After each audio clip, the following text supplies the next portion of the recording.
supply chain management network simulation that we'll be using during the summer or the autumn term. Just give me a couple of seconds. I want to mention learning objectives that we have in this course.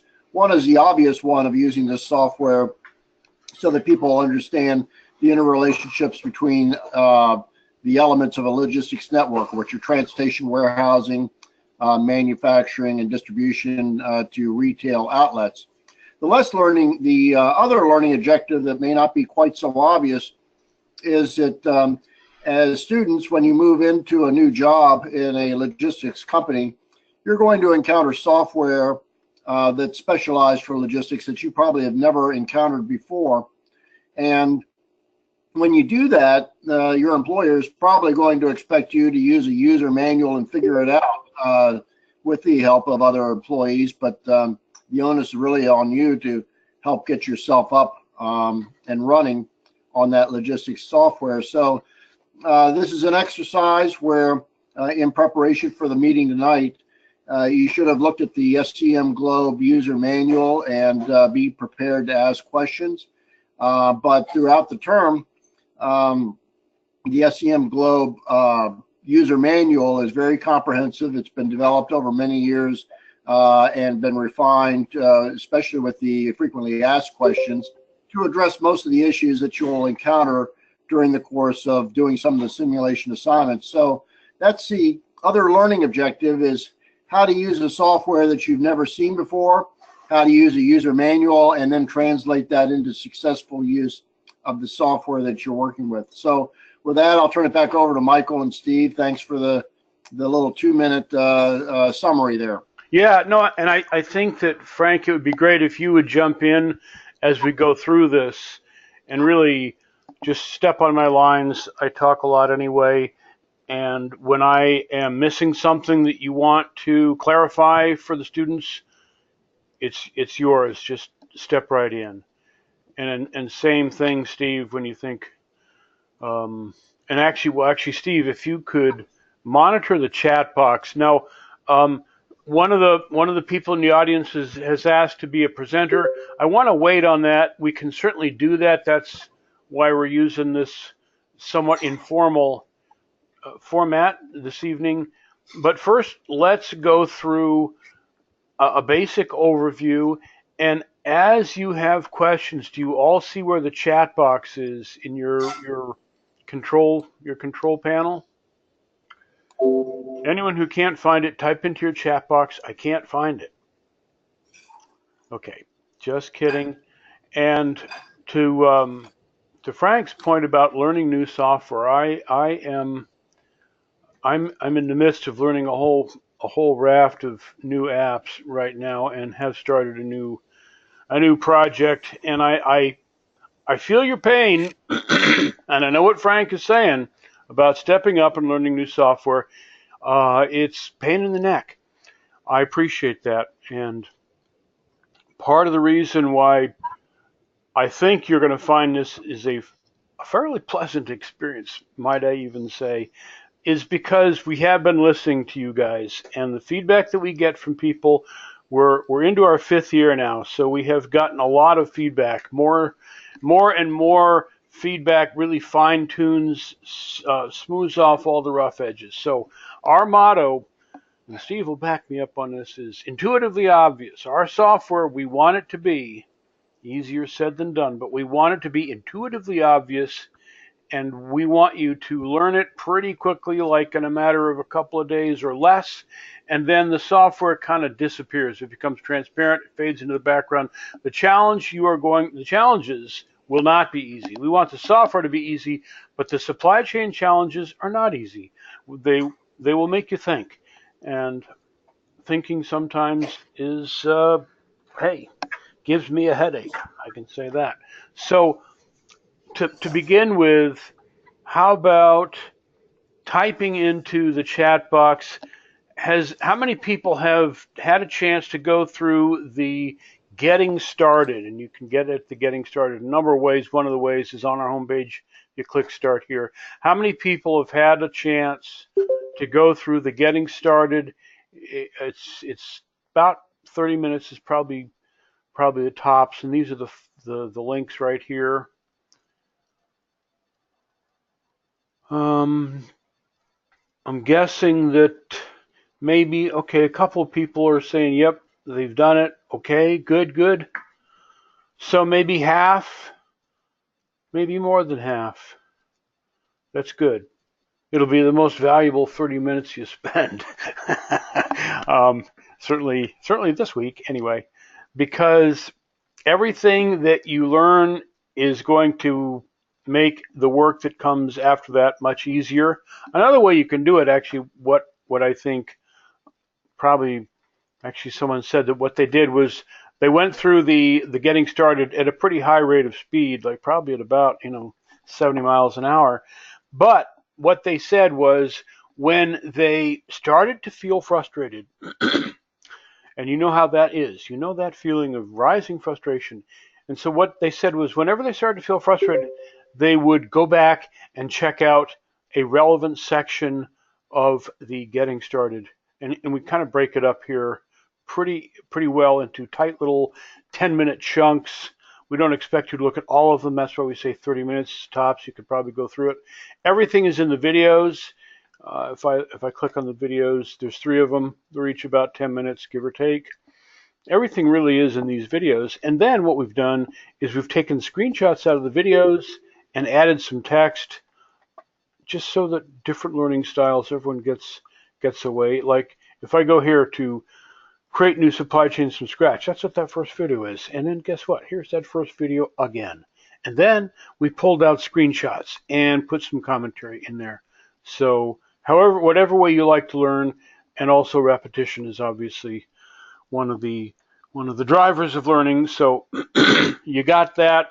You got some other ones. It's also very important to understand conceptually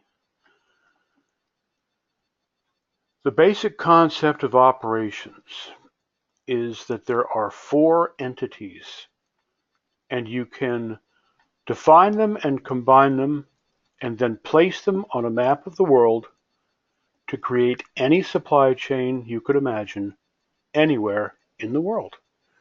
And that's what we're showing you here. If you keep that in mind, and we go through an example here, these screenshots are from a real company we did some work with. They are European furniture manufacturer. Their largest business unit is in Indonesia.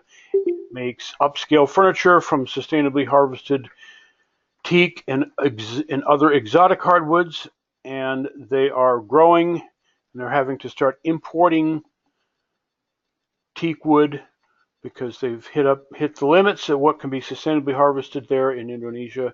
And so their whole supply chain now is handling inbound, outbound. It's growing. Hey, those are good problems to have. The problems of growth are always better than the problems of shrinkage, usually anyway. So we worked with them to model their supply chain, and that's what you're seeing here. So by this, I'm saying that you're all going to start on considerably less complicated supply chains. But using the same 4 entities, we can go from relatively simple, like Cincinnati Seasonings or the collaborative supply chains, all the way up to something which is real complex. So with that in mind, the other thing is the FAQs. There's only 7 of them, not 13 or 58. And these 7 guarantee everyone on this call is going to run up against one or more of them if the last almost 5 years of experience are any guide. If you just take a moment, scan through them, you'll save yourself a lot of frustration and confusion. And at the bottom of the FAQs, we keep a bug report. There are 3 bugs currently that we are aware of that we're working on.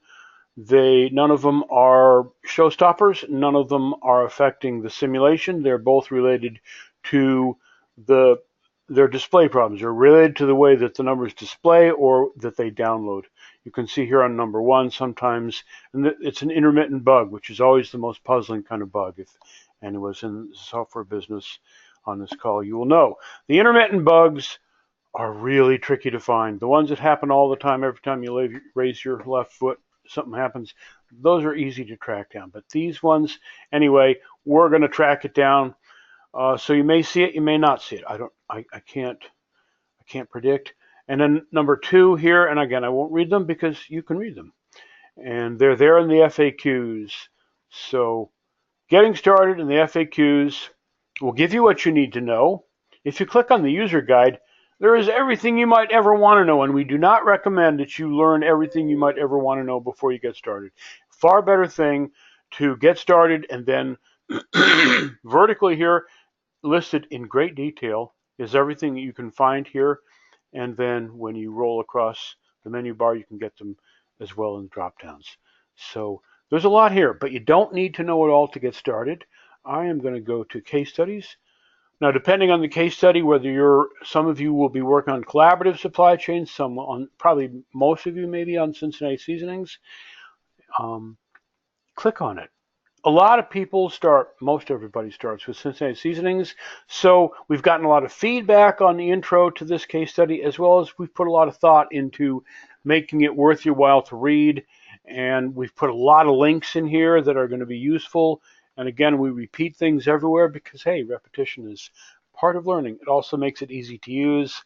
There's many ways to find things.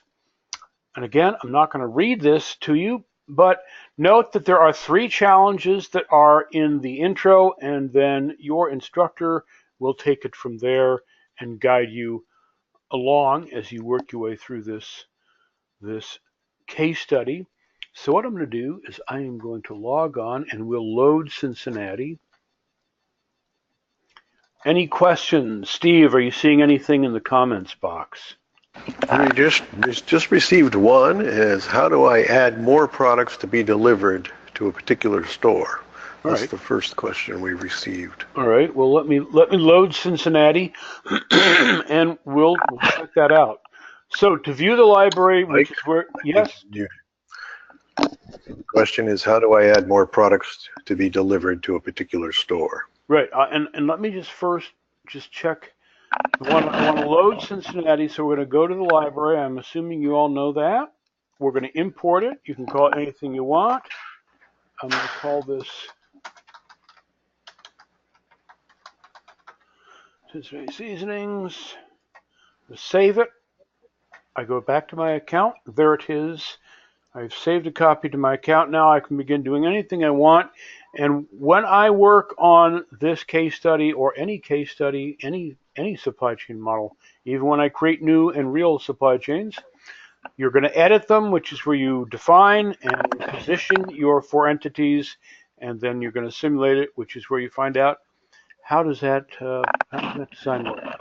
So if I go to edit and to the point about how do I deliver more products to a facility, what we'll do is when you load it, it'll take a moment, and then it will paint your supply chain on a map of the world. And in this case, our world is the Midwestern United States, centered around the fine city of Cincinnati, Ohio, and our 4 entities, and all supply chains are made of combinations of the 4 entities. So the 4 entities are seen here on the right. When you click on them, you get a little dialog box that will give you information, and that is how we're going to change our delivery quantities, by the way. So I'm going to close that out. When you click on facilities, here they are, and I can also see them on the map. If I click on one of them, such as Fort Wayne, again, a dialog box opens up, information which I can change, accept, change, whatever. I think most people, Frank, people are just going to accept the default values, right? They shouldn't be changing them before they start, right? Yeah, that's correct. They should accept the default values. One other thing that I'll mention is once they save the simulation to your own library, each week as you complete assignment, the next week begins where you left off. So I also recommend, as Michael will cover a little bit later on, saving your run with a different name and date so that you can identify it later on, and then also saving as Mike will explain later on, some of your results downloaded into a spreadsheet. All right, good. And I will. Those 2 points will get covered. When we click on a facility that has vehicles and delivery routes which originate at that facility, you know that because you'll see it here on the screen. When I clicked on a store like Fort Wayne, there are no trucks and no delivery routes that originate there, so you don't see any. I'm going to click on the DC, and we are using a traditional hub and spoke model, the hub being the distribution center where we have put all of our trucks, and the spokes being the delivery routes that run out to the stores to deliver product. So I've clicked on the DC. Now I'm going to click on one of the trucks. Like, how about truck number 1? I know that truck number 1 runs down to Louisville because it shows me that on the map. And now I want to deliver more product. Let's see. I'm seeing that vehicle has this route Cincy Louisville associated with it. I see that it has, when it runs down there, I can move this. I see that it is dropping off 20 of the spicy cube there in Louisville. The carry volume is 40, and when we opened up our dialog box about the product itself, we can see that the shipping case, the size of the shipping case of the spicy cube is 1 cubic meter. We did that just to keep the math easier in this first case study, and that's actually a reasonable shipping size. So it's not as if we're tracking individual little 4-ounce bags of paprika or something. We are tracking shipping quantities of what this company makes, which is a collection of spices, and they pack them together in what is known as the spicy cube and ship them off to the stores. So if I wanted to now, instead of just dropping off 20, what if I want to drop off 25 or 30 or, well, let's see. If I want to drop off 25 or 30, I would type in 30, right like that, and then click update. If you don't click update, it won't update. So do remember, I forget myself to click the update. So I just increased my drop quantity there, and drop quantity is just distributor slang for the delivery quantity. It's how much am I going to pull that truck up and drop off and then move on to my next stop. So are there some other questions? Mike, we do have one question here, slightly off the track at the moment, but you probably want to address it because I think some of these students are in the advanced class. And the question is, what's the collaborative study about? All right. A good place to start to figure that one out is go to your case study. And actually, every case study up here has an introduction. And here is collaborative, and click on collaborative. And again, I won't read that because you can read that. Gives you an entire intro to the case study. This case study is loosely based on a couple of real companies, smaller candy companies. Main headquarter is in Bethlehem, Connecticut. Just Born Candy. You might not know the name of that company, but you would know the name of their product. It's those little peeps that everybody loves, or I don't know, it's kind of nutty. The little marshmallow peeps that are in all different colors and flavors. I notice them all the time around. That map is showing a reverse Connecticut. It's Bethlehem, Pennsylvania. Right, it's Bethlehem, right here, Bethlehem, Pennsylvania. That's where we're talking. And if we load up the supply chain for collaborative, you can zoom in and see where these things are located. So there's a nice introduction here. It talks about what your first challenge is going to be in collaborative. What is your second challenge then going to be? In collaborative, it's kind of interesting because what transpired was that Just Born Candy and another company who we're just calling Crunchy Candy decided, though, although they're competitors, they decided to combine their logistics and their supply chain operations. Because at the end of the day, they both had two much larger competitors, the big candy companies like Hershey's and M&M Mars, and the stores, especially the big box retailers that are a major channel for the markets, for the products of Just Born and Crunchy Candy wanted the same. They wanted fewer large shipments, the same as they got from Hershey's and Mars, and they didn't want a lot of little shipments from a lot of little suppliers. And that's a common situation in the retail business, especially as the retail business is really going through contortions right now on account of on account of what Amazon is doing. So there's a lot of need to get more efficient. And what they decided to do is, although they still remained competitors, they found tremendous savings. They were able to offer all of their customers, both Just Born and Crunchy, they had a lot of overlap in their customers right away. So that made those customers got better service, and then each individual company, their individual customers as well, because they combined, they're able to add more capabilities, et cetera, et cetera. It's kind of cool. It's something I believe is going to happen more and more often, especially under the relentless pressure of a company named Amazon, which is changing the way retail happens. All right. Okay, back to basics. We have a question, and it's with regard to how do you change the frequency of deliveries? Yep. So here is, when you're looking at this route, we're looking at the vehicle, which is truck number 1, and we're looking at, well, here's where it's based. Actually, we don't need that so much. What I will bring up is, I will bring up the delivery route that truck number 1 is going on, and then we'll close that down.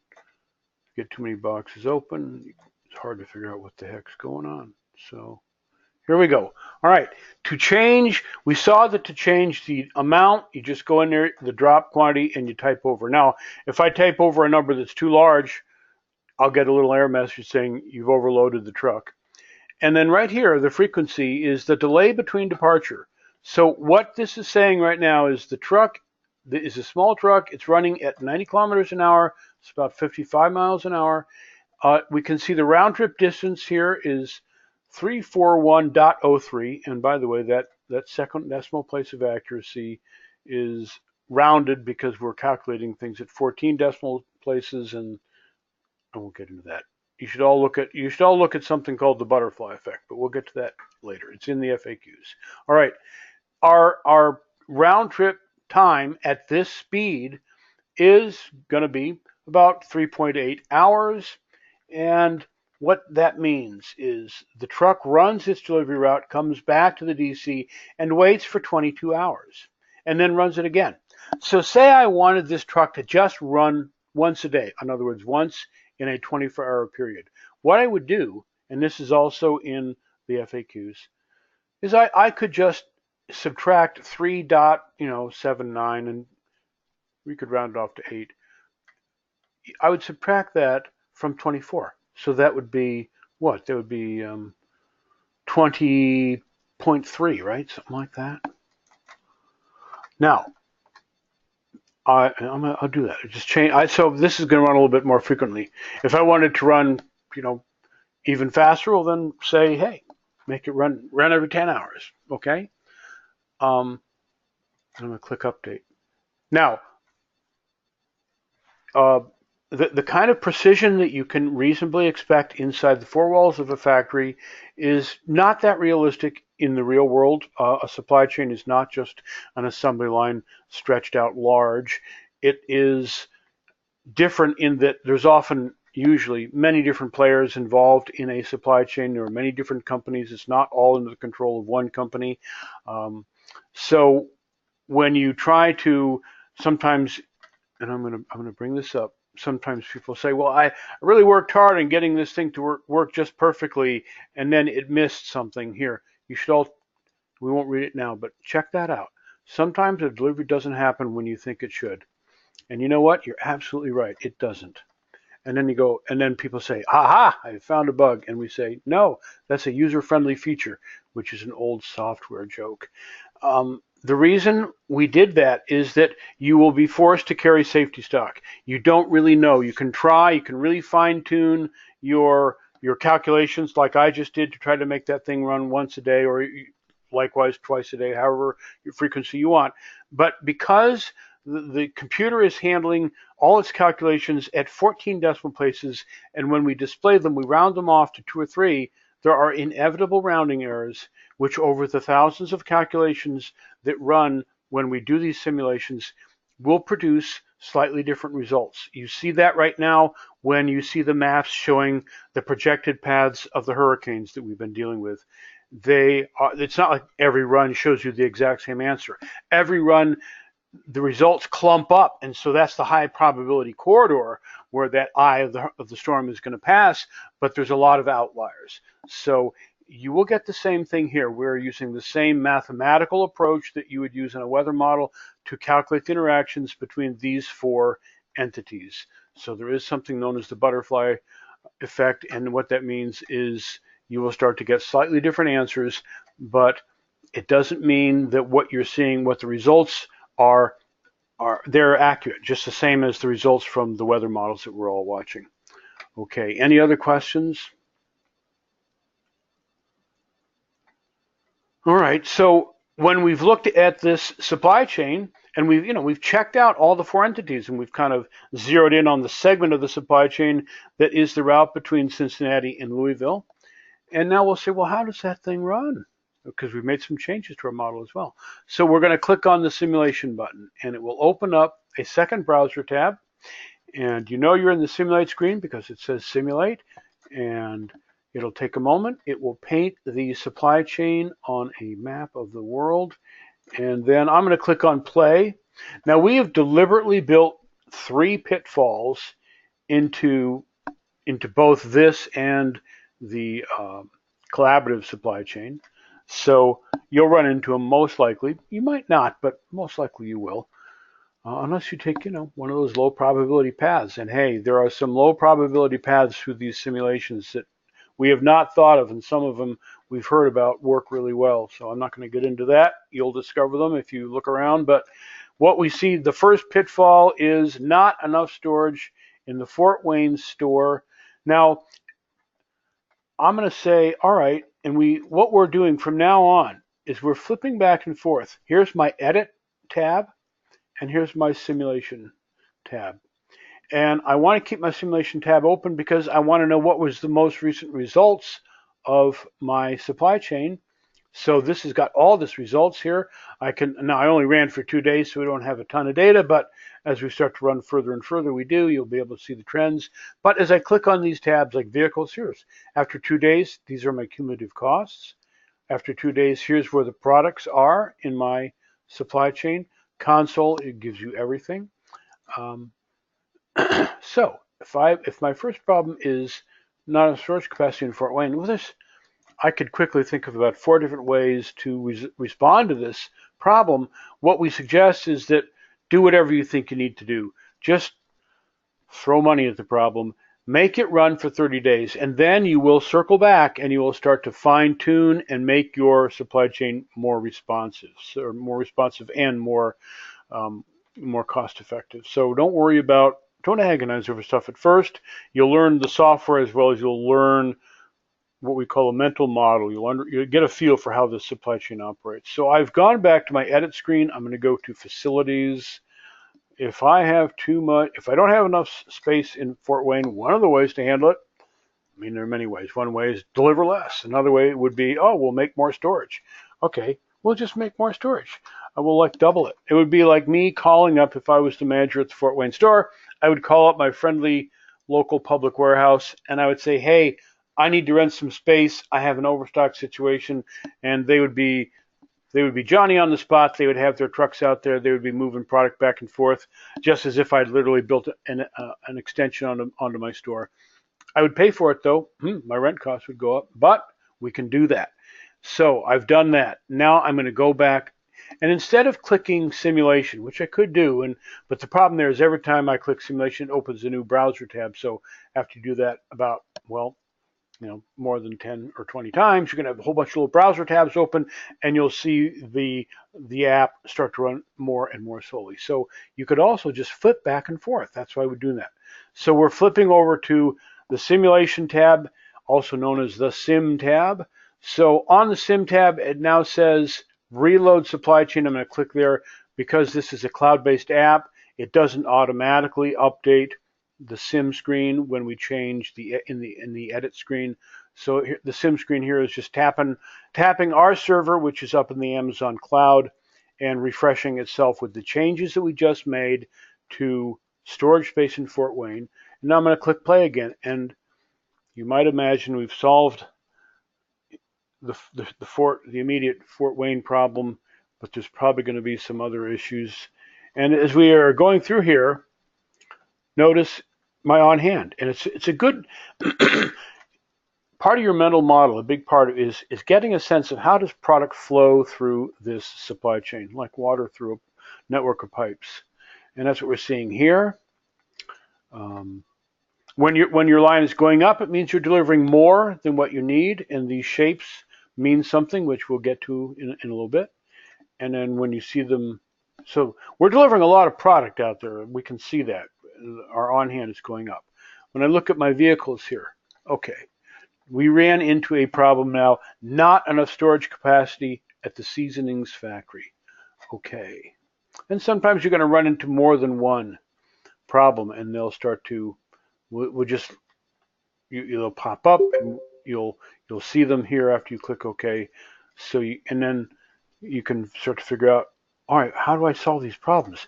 But you've got a lot of data here to give you a sense of what to do. So let's start by just making sure we understand what's happening with the product flow in our supply chain. Okay, on hand is going up at the factory, and that's why we ran into that problem. There is, not enough storage capacity. All right, it's going down at the DC. That's interesting. That's interesting. At Louisville, because we increased our deliveries, so we're still going down. We're not delivering enough to meet demand, but hey, we haven't hit bottom yet. But we can see maybe we ought to deal with that at some point. Indy, we're delivering a lot of product out there to Indy, and same thing with Fort Wayne. But the objective in this first challenge is just get it to run for 30 days. So I'm in Chicago, and as the White Sox used to say, winning ugly, but still winning. Okay, and so we're going to win ugly here. This is not going to be the most efficient 30-day solution, but we're going to get to 30 days. So I'm going to solve the problem at hand, which is I don't have enough storage capacity at the Seasonings factory. And because I took a look at the way my product is flowing, I saw something interesting. It's going up at the factory. We already know that, but at the DC, it's going down. Instead of just adding more storage to the factory, why not deliver more to the DC? Because that's going to be a problem too. We need to get more to the DC because from there, product is taken out and delivered to the stores. So clearly that's, all right, let's do that. So I'm going to go back and go to my edit screen. I'm going to go to the factory, and we can see there is a truck based at the factory, and it runs over there to the distribution center. So it's a little shuttle truck. It's just moving product. And if I go here, it's called Factory Truck 1, and I can see it is I'm going to close that box. You can close any box except for the box that is related to the entity that you're working on. We're working on vehicles right here, so we only keep the vehicle box open, and it is a medium-sized truck. It's running here frequency every 8 hours. Let's see, what is the route? We know that we can see the route, so we'll take a look at that. And I'm looking at this and saying, okay, it's taken me, it's just like a hop, skip, and a jump, and at this speed, it's only taking me a third of an hour, 20 minutes. So it's just buzzing back and forth. So, round 20 to 0. And in a 24-hour period, every 8 hours, you're going to get about 3. It's going to make about 3 runs. And every time it drops off 30. So it's only dropping off 90 in every 24 hours. Maybe I could make it run more frequently. I can make a larger truck so that, right now the medium truck would only carry 60. Or let's do this. I could make it a larger truck and make it run more frequently. So what I'm going to do is I am going to, first of all, change this truck here. Let's make that, oh, whoops, I didn't want to close that. Open that again. I want to make this a large truck. So I click on this drop down here, and there it is. It's a large truck. And again, you can see the default values change. Obviously, a large truck is going to be a little bit more expensive to operate. We do have some carbon generation estimates here. For the most part, you don't have to worry about that. In some of the other case studies, we do start to track carbon, but you can just leave that 0. A little point is don't just leave it blank though. Sometimes it will.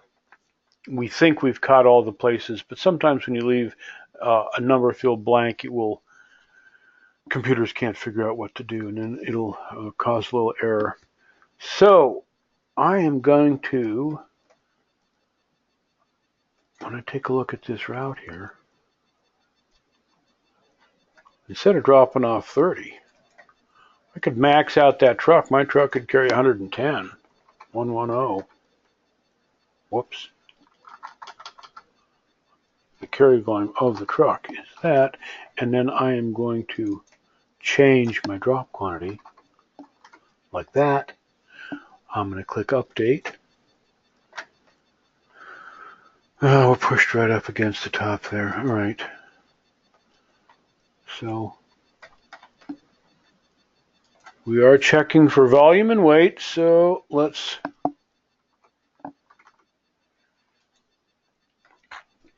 more than it can carry. Did I update that?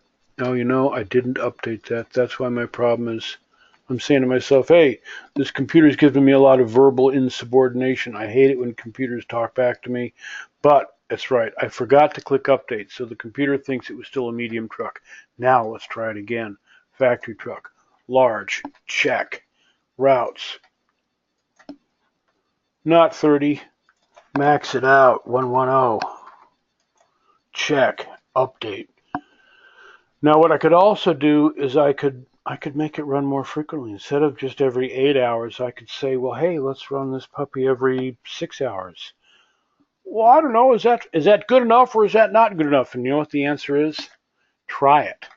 Run the sim and see what the sim tells you. That's what the whole point is. So we're going to try it. We'll just reload that. We've made some changes. I think we're going to address that factory, the problem of too much product building up at the factory.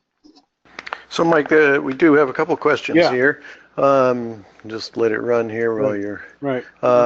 First question is, does the simulation always start at day 0 when you rerun? Yes. Yeah.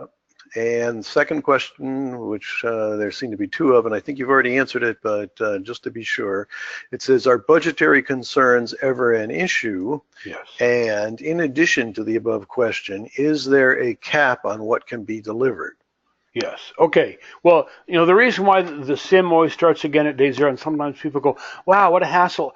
If I got to day 15, then I would just want to pick up at day 15. But let me see if I can explain this clearly. The point is, what you're really doing here is you're going through what is known as the sales and operations planning process, which is a standard, all the supply chain professional societies endorse this as a best practice. And what it means is coming up with a 30-day plan that, assuming your forecasts and your expectations are reasonably close to reality, that will get your company through that 30 days.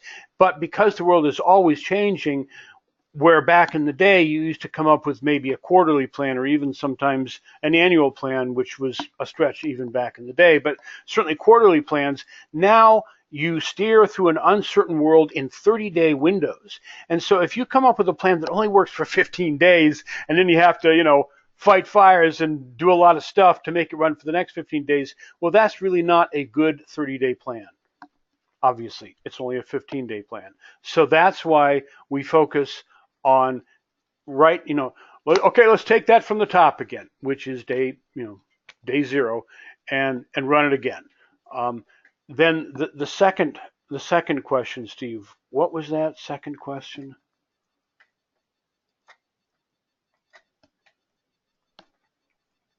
Question was, if there's, I guess, basically an expense cap on that you should reach. And actually, during the early simulations, we're not necessarily focusing on expense. As Michael mentioned, we're just trying to get the simulation to run for 30 days. And similar things after that first one, then you'll be getting more into trying to improve the performance and reduce cost. But there's no such thing as really the perfect scenario where your simulation is the lowest possible cost. There's possibly always room for improvement in a simulation. Anyway, I'll turn it back over to you, Michael. Well, yeah, and those are good points, and you can see here are the running totals for cost right there. It's the combination of rent plus operating cost, and then when you look in your vehicles, you can see what your vehicle expenses are. And then, Frank, are people using in your course? Are you having them use the P&L statement, the spreadsheet template that creates a monthly P&L?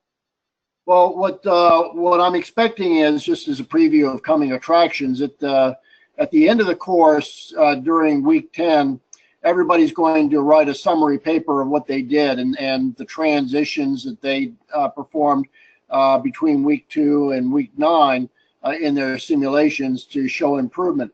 So one of the supporting things in that paper are what Michael just mentioned, profit and loss statements, other statistics that can be downloaded into an Excel spreadsheet to quantify what the level of improvement was that was made by a particular student. Here are a couple of things to Frank's point about, starting to fine tune and look at your costs. In the Cincinnati Seasonings intro, there is a link here to analyzing simulation data. You can also find it in the table of contents. And if you click on that, there's an explanation of the kind of data you get from the simulations, how to interpret them visually, and then a discussion about how to download your simulation data to spreadsheet reporting templates.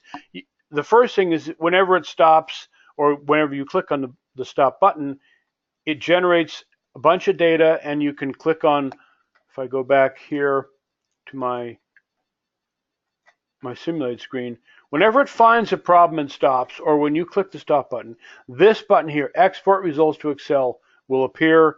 If I click on it, it downloads it. You just saw that download there. If I open it up, you'll see all the data, and I won't do that right now. But what I will show you is back here. Now, assuming I had opened it up, obviously it would look something like that. And then you trim them off at 30 days, so you can always compare 30 days to 30 days, depending, you don't want to be comparing 30 days to 35 days or something like that. And then, if you wish, you can feed the data into a spreadsheet template that will look like this. And you can download a copy of that spreadsheet template, and it will run in anything. We have it up on Google Docs. If you click on that right there, that link right there, you can download it. And this template, you can run it in Excel, Apple Numbers, Google Sheets, pretty much anything. If I click on the file right up there, then I go down here to download as, and away I go. I can pick Open Doc format, Excel, etc. So that's there. Again, we don't want to overwhelm. There's no sense. If you're not feeling a little overwhelmed, it's probably just because you're not paying attention. It's okay to feel a little overwhelmed. And actually, one of the things that I think is very interesting is something that Frank Scheer wrote a few years ago, but I've always thought it was an accurate description. If you're not feeling a little overwhelmed, or if you're not feeling like, oh man, how do I do this? This is really awkward. He drew an analogy with learning how to, learning a new dance, like a line dance here, which is not a complex dance, but it is complex until suddenly you get it, you do the steps in time to the music. So you could check this out as well. It's going to feel a little awkward for you at first, but I believe that if you apply yourself in a day or two, suddenly something's going to click and you're going to go, hey, wait a minute. This is almost fun. I almost like doing this. As a matter of fact, you will like doing it. I hope you do. And tell me if you don't and what I could do to make it better. And I'll see if I could make those changes. We had some people over the summer say the difference between the edit screen and the simulate screen is not entirely obvious. So would you please label the screen? What a brilliant idea. I'd never thought of that. I've gotten so used to everything that so I mean, we're talking about little things like this make a difference. I think they do. I think it makes it easier. So our last deliberately implanted problem in this is that we ran out of product. We've run out of product in Louisville. So if I go here, and I know that I've got my 2 trucks running down there. Let me go back to my facilities here, my DC. Anyone want to suggest by typing into the chat box, what would you do? What would you do right here, right now, to fix this problem of running out of product in Louisville? Any ideas?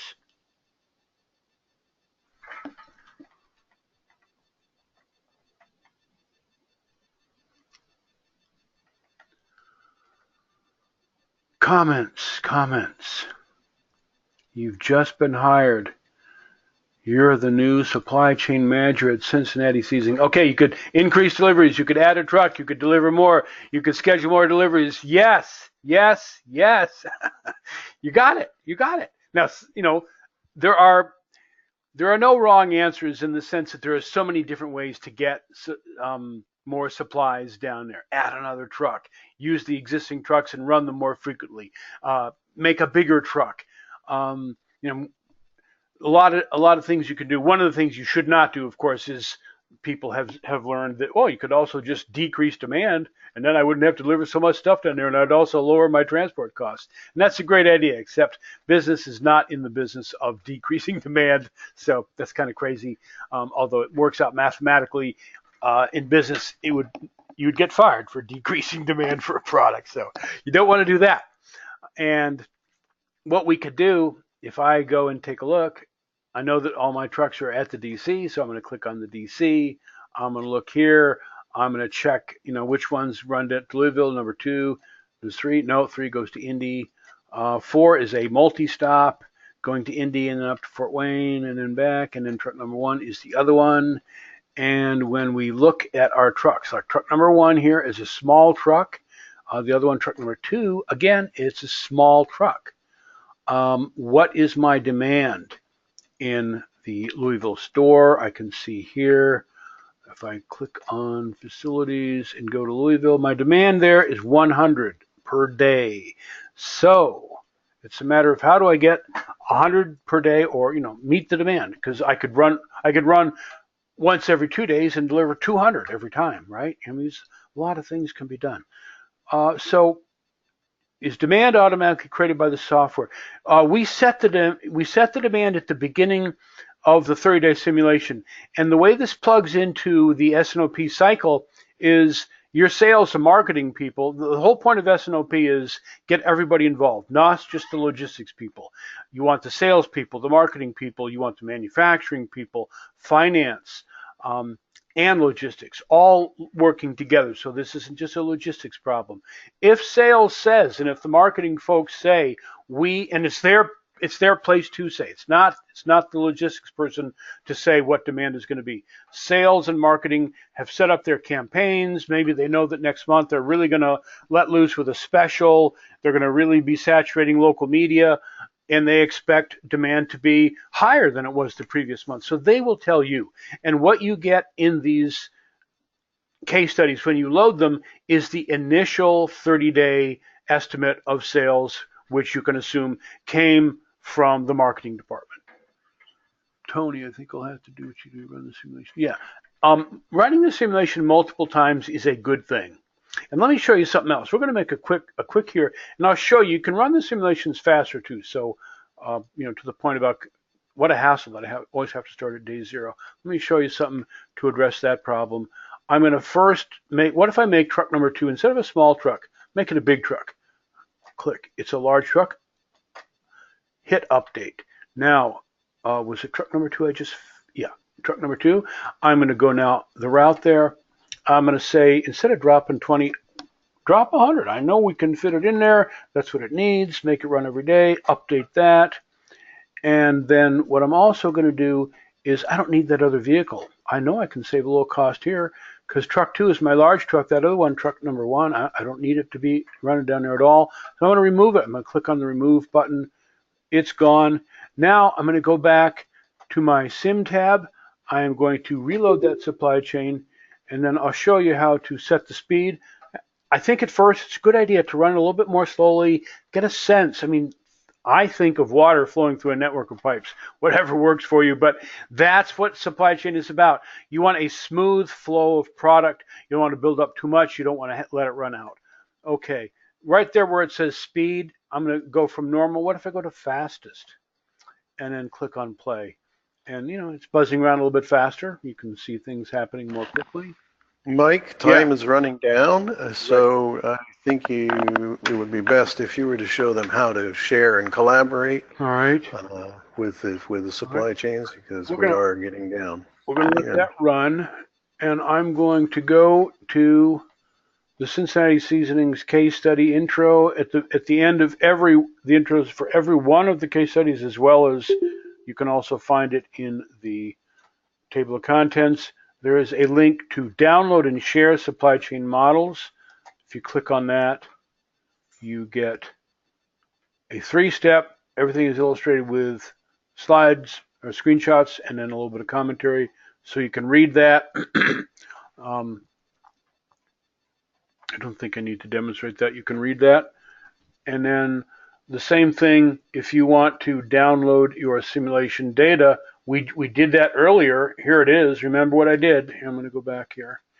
On my edit screen, I don't have the button there until it either finds a problem. Now look, that's gone way out past 30 days. So, all right, we had a problem, but hey, we went past 30 days, so we are good. We've solved our first challenge. We've run it past 30 days. So when it stops because it finds a problem, see that button shows up. Or if I had seen it hit 30s and I'd done enough, I could click on the stop button right there. And either way, once that you see that button, you click on that, and we're downloading another. There it is. Now if I click on that, and I'll open this up, and then you can see there's a lot of data there. It's broken up into segments. There's different kinds of data. If you look on the analyzing supply chain data, you will see explanations of what it is and how to handle it. And then as proof of your results, you can simply attach that spreadsheet to an email and send it in. The same as you can do, and I'll just do it right now. I'm going to go back to my account. If I really love what I got here, I want to save a copy and I want to share it with people, I'm going to click on the save button. I'm going to call this, Mike's week 1 solution maybe. And I'm going to save it. It will then, and this is what is showing you in the download and save a supply chain model section, but I went back on my word. I am going to go through it. So here it is, Mike's week 1 supply chain solution. Now I could restore that if I made a mess of the one I was working on. I want to restore. There is no undo function in our simulation, so you have to depend on making saving copies as you go. Or I could download that save state, and I'm going to download it. And there it is. It comes down as a .json file. We call them JSON files. I can attach this JSON file to an email and send it in, and then whoever got my email can download that, and then they log on to their SCM Globe account, and when you're in your account screen, you will see right there where it says upload a save file. So if one of you had just sent me that right there, Mike's week 1 solution, I click on that, I'm going to get I know it's in my download file, and I will see it here in a moment. Oh, there it is. It says Mike's week 1 solution.json, and if I double click on that, it uploads, file uploaded, and what I'll see is I'll see it at the bottom of my save states. You can see there it is. It's number 1 there. If I want to restore it, I click on restore, and it will then be up in my active files. There it is. I click edit, and I open it up. I can run the simulation. I can say, wow, Mike did a great job. These are good ideas. And then I could say, oh, this triggers some other thoughts, and I could go in and make my own changes on it and then send that around to people. So that is a way to kind of generate ideas and discussion. Any other points? Any other questions? So if you were to run into any issues that you thought were software related, that there is a support ticket spot in the upper right corner. Go right there and click on that. Or you can write to us at info@scmglobe.com. Either way, and we always like to hear ideas and feedback. And if you are having a problem that you think is software related, because we don't want to get into, instructional, academic analysis kinds of things. We don't want you to say, gee, Mike and Steve, tell me how to solve this problem. I'm having a problem. Tell me how to solve it. That's not a question that we want to get in the middle of. That's for you to have with your classmates and with Professor Scheer. But if you think that there is a technical problem, you might want to download a copy of the supply chain where you're experiencing that problem, like what we did, attach that JSON file, and then send it to info@scmglobe.com. We'll load it, we'll run it, and we'll see describe where your issue is, and we'll be able to zero in on it and see what's going on there. Frank, are there any final words that you want to share? Well, I can throw in a few final words. What I'd like to mention to the class is that in some of your UMUC classes, you'll have the class divided into working groups, study teams, if you will. And for this particular class and these assignments with the Cincinnati Seasonings, you should consider the entire class to be one group. So in your discussion sections, you'll see where there's weekly discussions about the course content. And then after all of that, you'll see where there's discussion topics just for the Cincinnati Seasonings assignments that we go and do from week to week. If you're having a problem, and it's understandable if you feel a bit overwhelmed with this software as you get into it, the key to success is sharing your failures as much as it is sharing your successes. Within the group in those discussions, if you're having problems or you've tried something and you just can't seem to get it work, post what your results were and what you tried. I'm expecting that other students who have had more success or were available to complete the assignment will give you some pointers or tips. And this is where that JSON file that Michael had just mentioned could be handy, because you can attach that to your posting. Somebody else can see exactly what you did and provide comments. So again, the focus for all of this is not so much trying to achieve a right answer as much as it is the learning experience of what you encounter from trying to perform a week's assignment, and your failures and discussing those during the course of these sessions from week to week is just as important as claiming your successes. So with that, Michael and Steve, I appreciate the time that you've taken tonight. I'll let you go around one more time to see if anybody else has any closeout questions. Yeah, are there any other closeout questions? Type them into the chat box.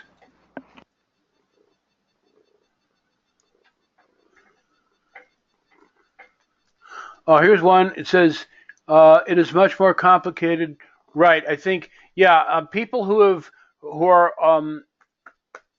some of you have already worked through Cincinnati Seasonings and you're into the collaborative.